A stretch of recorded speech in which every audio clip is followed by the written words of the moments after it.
Ladies and gentlemen, welcome back to All Beer Inside Interviews. Today we are in the region of L'Assomption with Jeff from Le Fermentor. Hey. Thank you for having us today. So what's the story of, in English, the fermenter? The Fermentor. Yeah. Okay. I started not to brew beer, actually. I started to make cider and mead with my girlfriend back in the days. That is Janie, my partner today in the brewing. And it was quite simple. We just want to ferment stuff and try some things, you know. And then I started watching a couple of videos on YouTube how to make beer. I'm like, it's too complicated. It's too tricky. No, that's not for me. And it fermented in my mind. I'm like, that's great. Tricky, precision.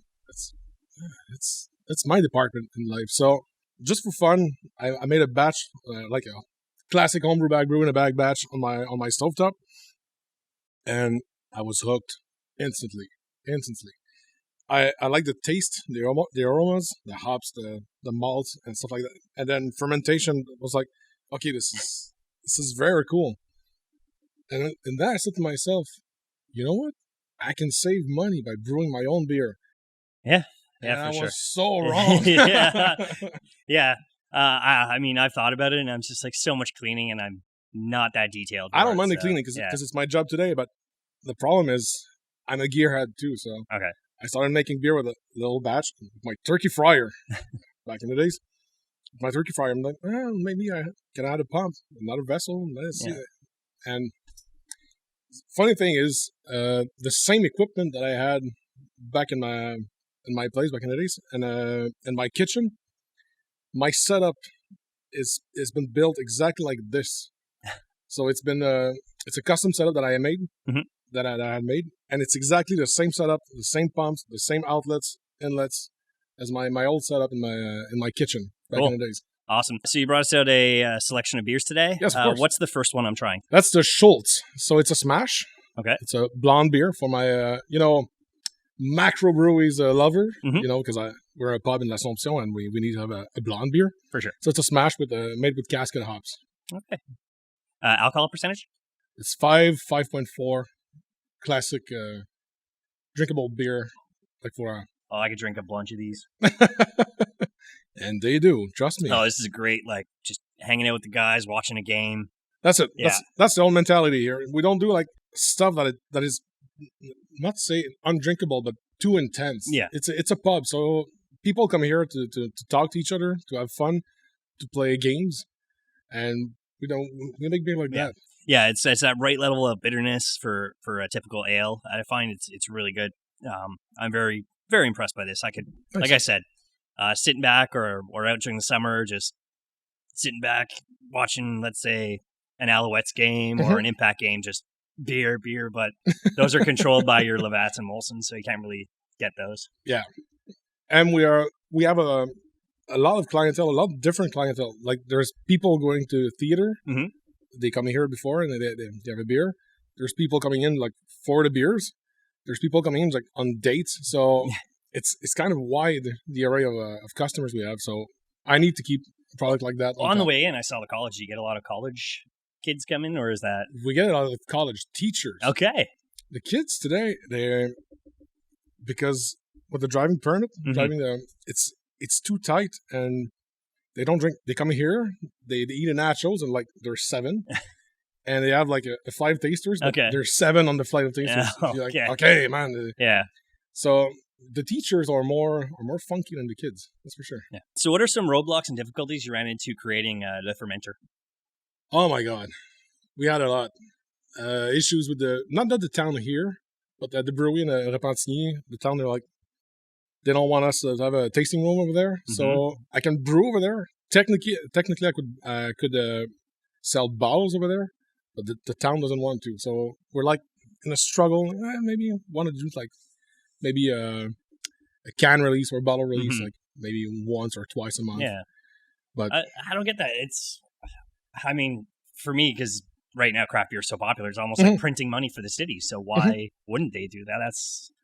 And actually, just a brewing permit. It's today. It's easier to get, but it's kind of a long process. Okay. And a lot of work. And we got like different government that was funky. That was Okay, funky. so basically a lot of red tape you have to go through. Yeah, but it's done. It's in the past now, and everything's good then. Awesome. Why'd you decide Le Fermentor? Why not Jeff's Place or anything like that? Okay, because I'm a big fan of Arnold Schwarzenegger. Okay. Okay, and Terminator. Terminator. Terminator, yeah. Predator. Yeah. Pat, my partner, has a band that's called Reanimator. Nice. So like fermenting, we had like the Black Dog Brewery with like every name like you can imagine, and like the Fermentor. And they were there. We can't find anything better than that, so it's gonna be this. That's it. What's the second beer I'm trying today? It's a Mountain Dew. So Okay. it's a wit brewed with coriander and citrus. Alcohol percentage, roughly? Same thing as the other one, Okay. like 5.4, depending on how it goes. Yeah, you really get that coriander. So these are the four like main beer we have always on tap. Always on tap. So, coming to that Mountain Dew, where do all the names come from? Let's say a lot of drinking, and we do a brainstorming. Like sometimes we go like we search a lot for our names. It sounds always a little bit funny, but we want to something funny, something that works, something presentable to everyone. Like nothing like too much, and citrus like Mountain Dew. Okay. Okay, cool. Awesome. Yeah, that's so that's just the process is brainstorm. Oh, this sounds right. And then that's it. Because we also have a coffee stout, Yeah. which is called Cup of Coffee. Okay. Cup of Coffee. And they sent me, okay, it's gonna be called a Cup of Coffee. I'm like, no, that's not good. They're texting me. Do you get it? Oh, now I get it. It's awesome now. That's great. What's the first beer? Oh, well, you sounded like you started with mead, but what was the first thing you ever brewed? I brewed a smash. Okay. Contrary to everyone that wants to try brewing at a home brew, I did a smash. I wanted to taste like, what is it with if I have one malt and one hop. So I started from there. It's almost like the Schultz, like the first one you tasted, but with Saz instead of a Cascade hops. And then it built up from there, like maybe a little caramel, and roast malt, and then I started brewing like recipes from that. Because I wanted to see what it did, how it worked, what were the smell. If you brew like with a ton of hops, different hops, and a ton of different malts, you cannot identify the characters of the malts and the hops. So you need to do like smash. Like I said to everyone, start with a smash, be good with that, and then try other things. Don't try a beer with like, let's say 10 types of malt, 10 types of hops, fruits, dry up, coriander, and then lactose. No, it's not going to be good. It's like, oh, here's a new beer. It's 10 of the 72 hops out there. I'm like, whoa, okay, calm down. So, but it does have variety. Like it's, okay, here's our base IPA, but then here's with the new hops and here's the new hops. And I feel they present new flavors each time, depending on the hop combination they use. So I'm never going to complain. I'm a bit of a hop head, so I enjoy my bitter beers. So. Because the fourth one you're gonna taste, it's the Pinte Killer. It's a classic IPA. Okay. But I did the same version that was called a baby chou. It was supposed to be a baby cat, but baby chou, that's some drunk dude that called it. It was done entirely with mosaic. Okay. hops. Okay. And the beer is completely different than this one. Any collaborations you've done with any other brewers, or anything? Coffee shop, local. We have a local producer that makes Camerise. I think it's Mescap. It's like blueberry, a little bit more sour. Okay. It's called a Chubby Tutun, so it's a Berliner Weisse with Mescap. I'm brewing this beer at the moment as we speak.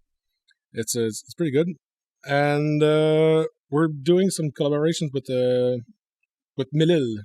Okay. Yep. Brasserie Melil, and not so distant future. Okay. And we might be doing one with Hopper in Jonquière. Yeah. Okay. These are in our hearts. That's Melil and Hopper. It's our family. It's in our hearts like since ever. Cool.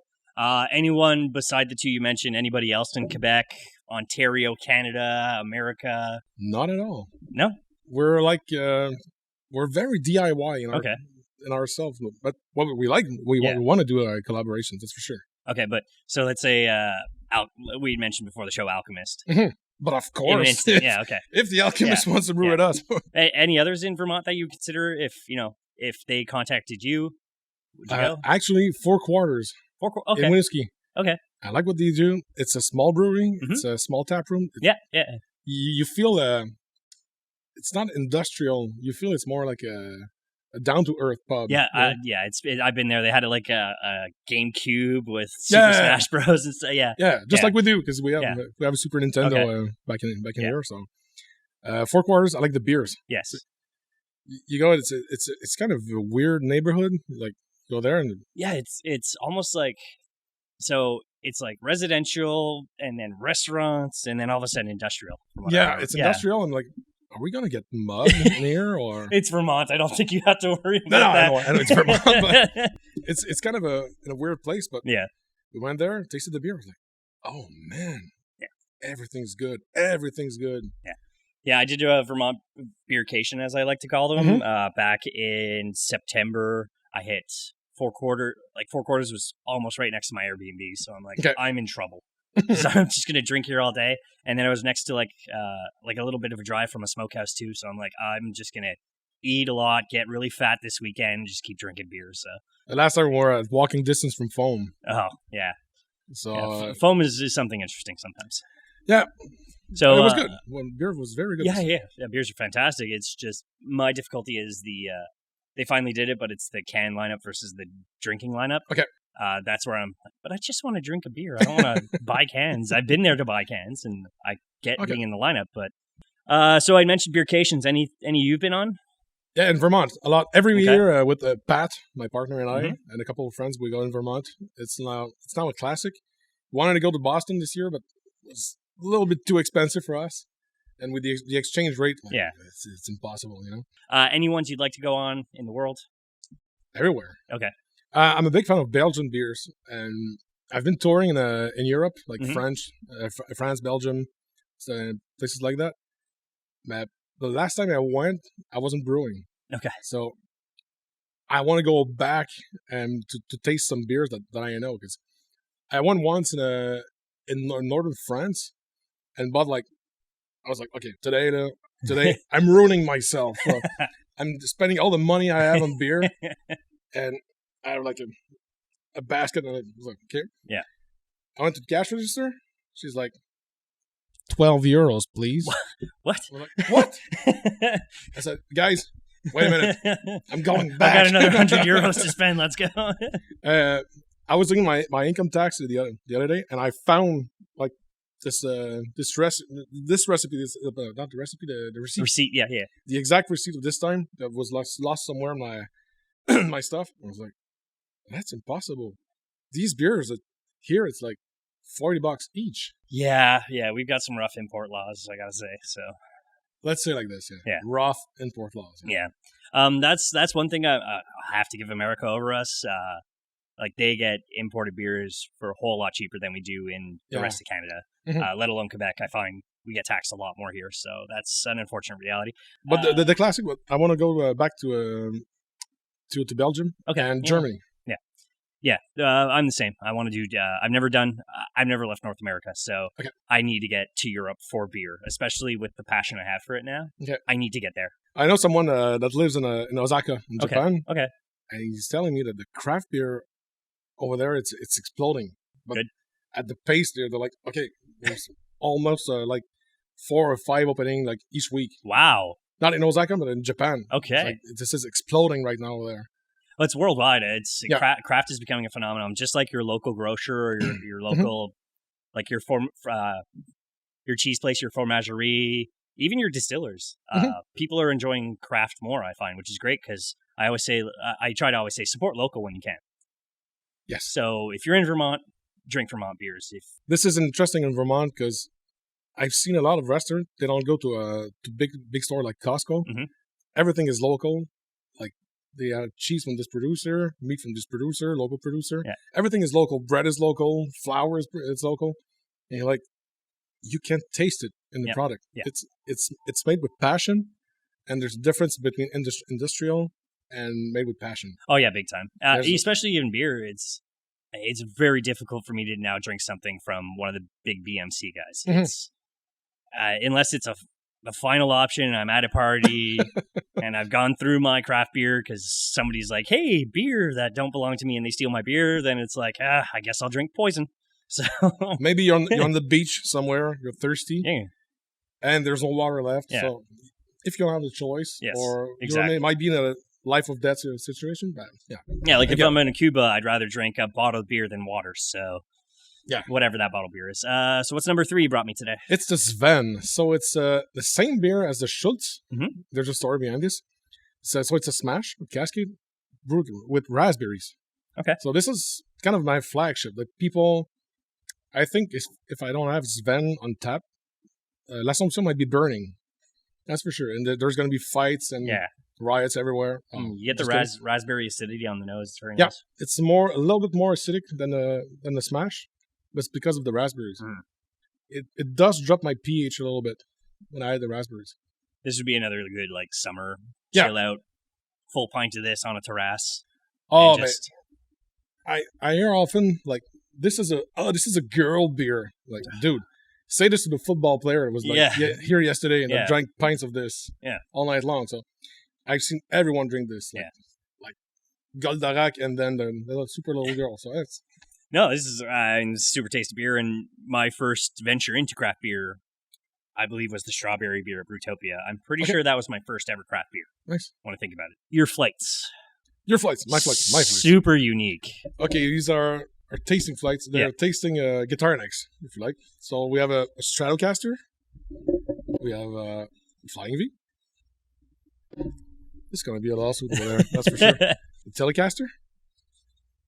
And Gibson Les Paul. Because I'm a guitar player since like ever. And that was my idea. I was like, I don't want to have some kind of tasting flights like standard or different. Or I was like, hey, guitar neck with holes in it. It's pretty easy to do. All the patterns are on the internet, and one of our good friends did it for us. Okay, cool.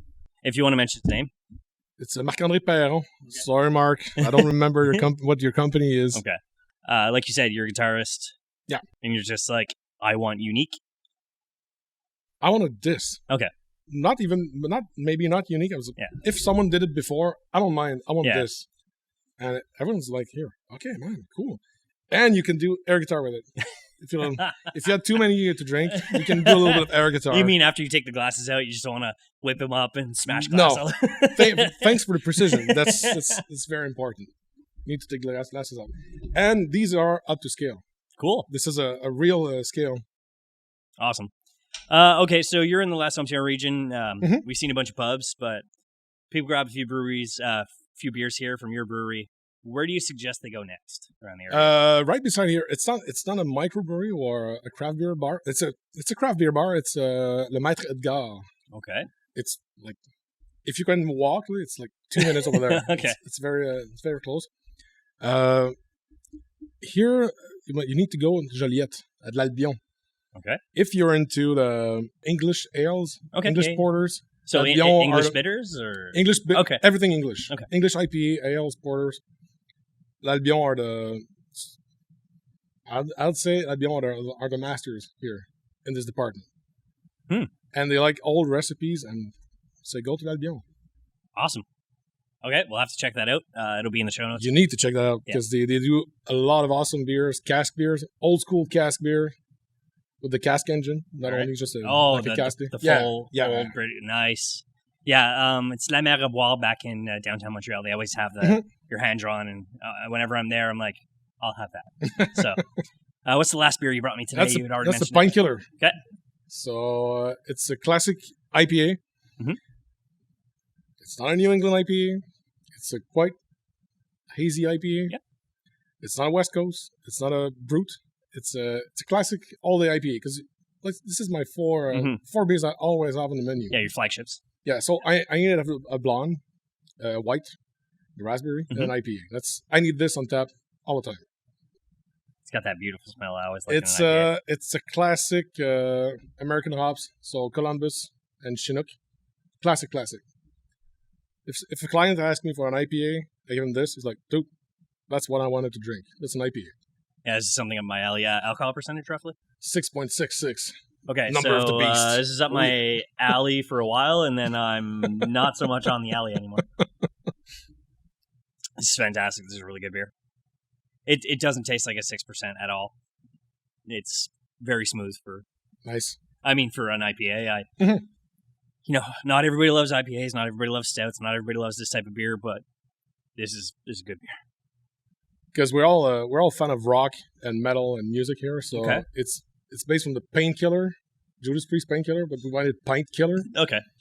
And it's 6.66%. So just from our past, like at present actually, of making music, metal music and thrash music. So when you're brewing, I guess you just earphones across the speakers, just pump the metal and let's get to work. I have a system at the shop, at the brewery. Oh my man. It depends. It can be electro, it can be pop, it can be like funk, it can be anything.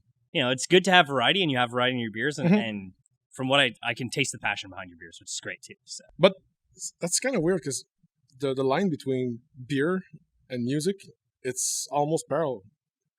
Like creativity, yeah. There's people in music, I only listen to the death metal, or I only listen to black metal.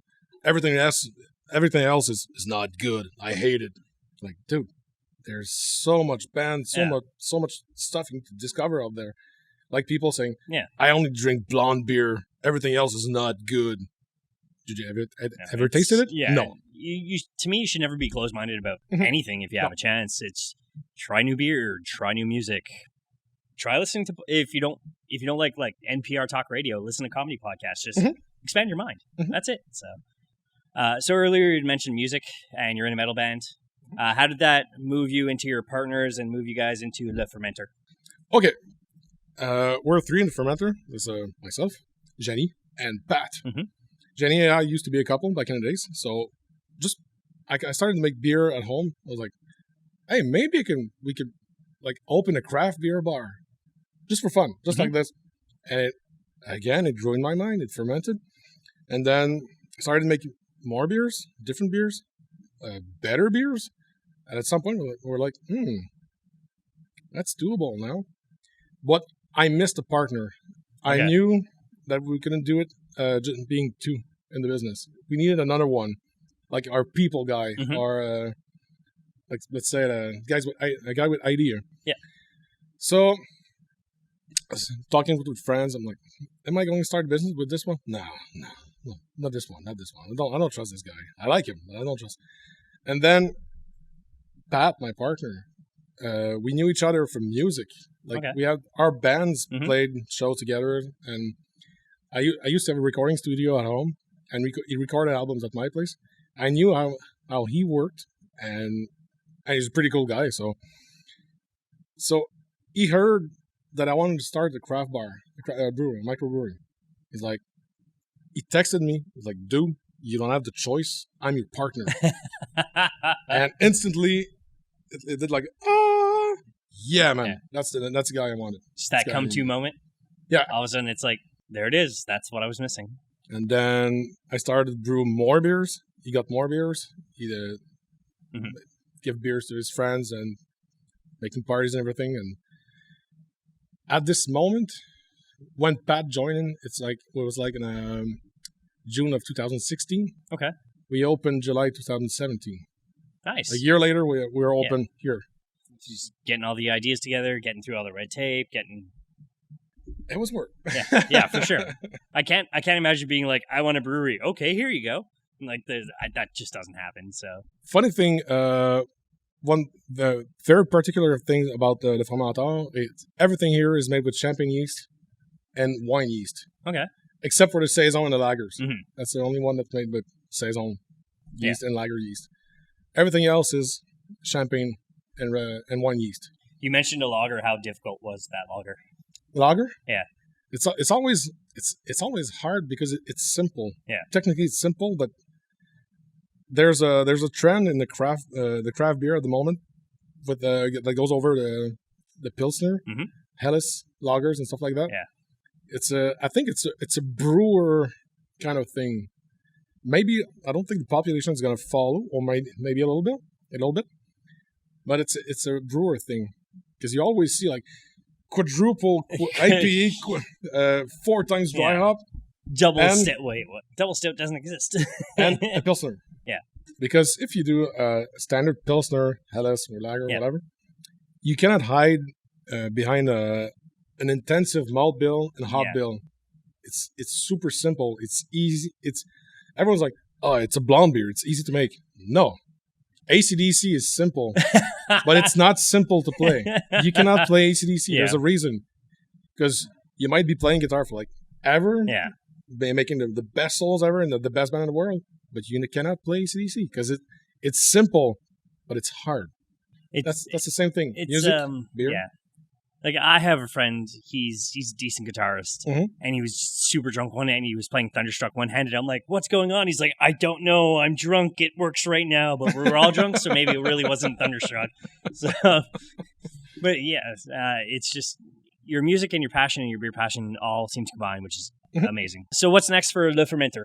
What's next? We might be starting bottling in a very near future. Only bottles, no cans. Okay. Because I don't have a canning line. Yeah. It's going to be like done hand by hand, bottle by bottles. And it's going to be only here local. So you won't find this in Verdun. Okay. Maybe I should.